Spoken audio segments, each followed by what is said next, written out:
Meron daw tayong dapat bantayan ngayon sa kamera. May lumutang na naman. Nakaraan, tahimik siya. Pero nagbabalik na at dapat daw nating bantayan dahil magnanakaw daw ito.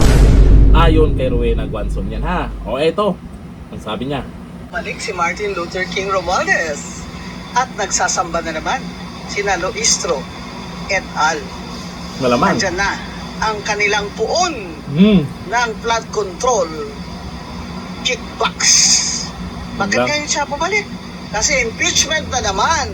Talagang hindi pa na hinto ito ambisyon ni Martin Romualdez na siya ang magiging sunod na presidente kay BBM.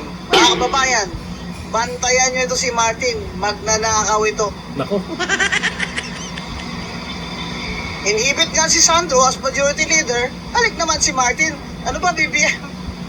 BBM gang. Talagang ginawa nyo kami. Ha? Ginawa nyo na talaga kami. Dapat si Sandro mag-resign as majority leader. Correct. Kasi kung talagang gusto niyang maging mukha siyang fair, edi mag-resign siya. At lalo na yan si Congresswoman Luistro na nagsasamba kay Martin Luther King Romualdez. Dapat mag-resign din siya as chair of the Justice Committee para ma-assure naman tayo mga Pilipino na this impeachment is going to be fair. Fair to the people, fair to the respondent, Vice President. Total, na-dismiss na naman nila yung kay BBM di ba? Eh, syempre, dinismiss nila. Ano pa nga ba? Sana Hindi naman yun. tayo tanga, di ba? Mga kababayan. Kung tayo nito ni BBM Gang at ni Martin Romualdez Kaya, sige lang. Laban lang tayo. Hanggang 2028 pa ito. Si Martin Romualdez pala ang ibig sabihin niya na dapat daw bantayan ayon kay Rowena Guanzon. Pero maraming nakapansin sa pagbabalik ni Romualdez na namayat daw ito. Malamang bumalik na, mga ilang araw lang yan, tataba ulit yan. Pero dito sa malupit na banat ni Rowena Guanzon na talagang diretsahan niyang sinasabi na dapat bantayan dahil ay magnanakaw daw.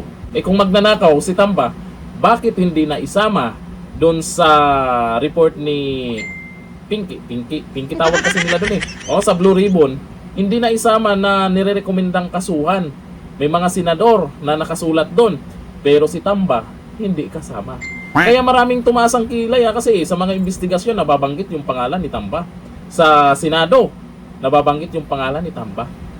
May mga nagturo tungkol sa malay-malay ang pera, pero hindi siya kasama. May mga nagsabi wala daw ebidensya. Kaya ang taong bayan, natatawa na lang sa pinagagawa nila. Alam nyo dito kay Atty. Rowena Guanzon, nakatutok ang mga trolls dyan. Dahil isa po sa maingay yan at diretsahan na binabanggit ang pangalan ng mga buhaya.